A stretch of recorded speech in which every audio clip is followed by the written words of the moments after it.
يمه يمه يمه.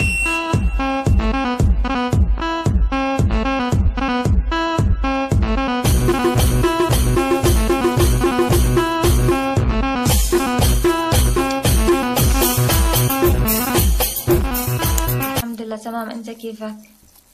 انا تمام. معليش بس شو اسمك؟ ديانا. اهلين يا ديانا. اهلين. واضح انك من سوريا. شو اسمك؟ عز. عز. عاشت الاسامي. عشتي يا بنت. من سوريا؟ لا مش من سوريا. من فين؟ من العراق. كتبوا لك حتى من العراق. والله 60 نعم يا بنت. سلموا لي. ميرسي، كلك ذوق.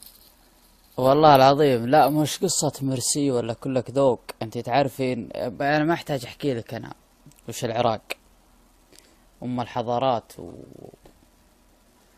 وبوابة الفخر. المهم كيف حالك اول شيء؟ انا تمام الحمد لله، انت كيفك؟ والله تمام. انا انا كنت انا والله ما ادري ايش الموضوع اللي مفتوح الان. تمام. ما مفتوح بس موضوع، انا بس بدي اسلم على العالم اليوم. الله يسلمك يا بنتي. أهلا. لا انا بفتح موضوع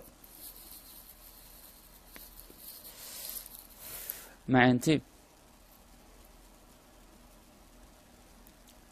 يا ستي. عم بسمعك، شو هو الموضوع؟ على اي حسب شو راح تطلع من الموضوع. انا حقول لك. قبل شوي كنت في بث. تمام. أمم، تمام. آه كان فيه بنت من السعودية، وكانت طال عمرك تتكلم عن اسألي هو من وين. انا من السعودية. المهم كانت تتكلم طال عمرك عن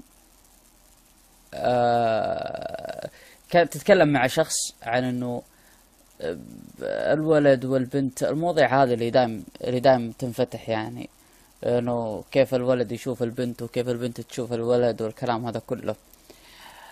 ومطروح اكيد مر عليك 3000 مرة قبل كذا، بس مش هذا اللي بتكلم فيه انا.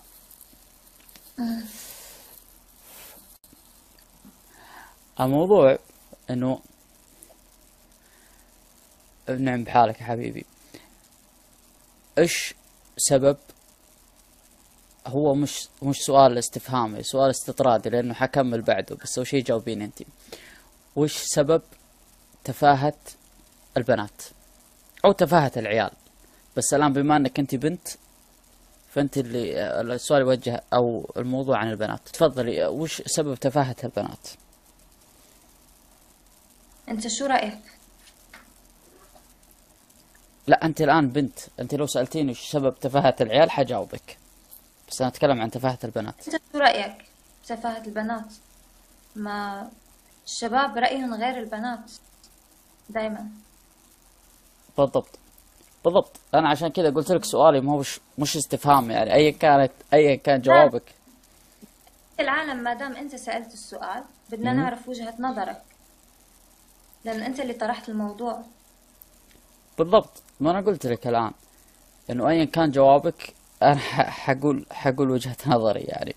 الموضوع طال عمرك انه فيه تقريبا 90% من البنات الموجودات في البرامج. وعليكم السلام ورحمة. انت البنات ليش الموجودات في عم البرامج. تحسك حاقد على البنات؟ يعني اذا انت حاقد على البنات يعني انت فتت غلط لهون، لانه انا دايما مع البنات.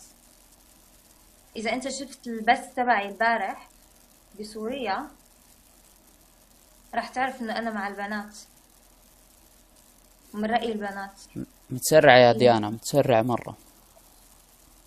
انا صريحة. لا اوكي، صريحة يعني هذه الموضوع ميزة. ما بده تفكير يعني، اكيد راح المو... تكون مع البنات. هيك